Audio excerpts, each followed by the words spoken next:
one of my earliest memories about being around bees was I was either 4 or 5 years old. And I still remember, it's probably the first memory I have of anything.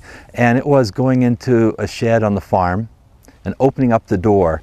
And when I opened up the door, a swarm of bees was attached to the top of the door and near the ceiling, and the bees tumbled down on top of me.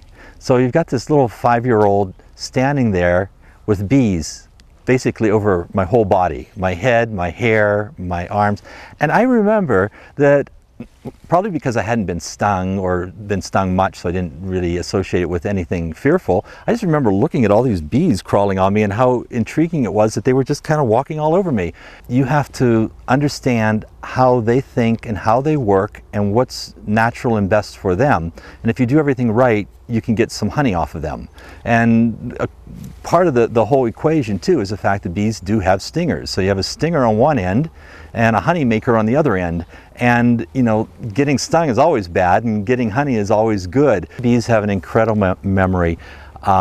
If you could imagine if someone had let you go out of the house for the first time in your life, and you kind of walked around the neighborhood once or twice and came back in, you found your house, you're doing really well, aren't you?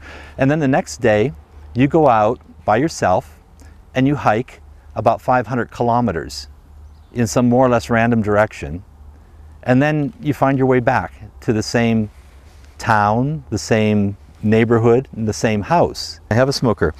This device, if we were to light a small fire in it, with something that kind of smolders but doesn't burn really hot and just kind of gives off a really nice peaceful kind of blue or white smoke. As you puff the bellows, smoke comes out, and the beekeeper will not open a hive of bees or work with bees without one of these things in his hands or nearby.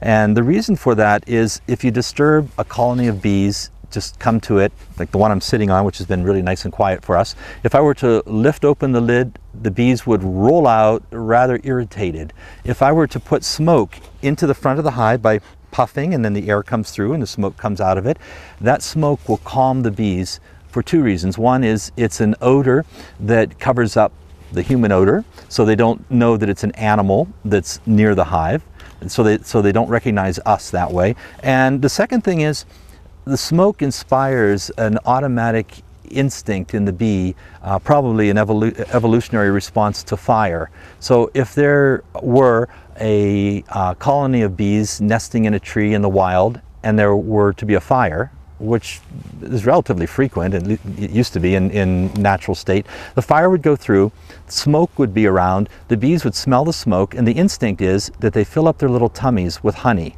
And a fat bee is a happy bee.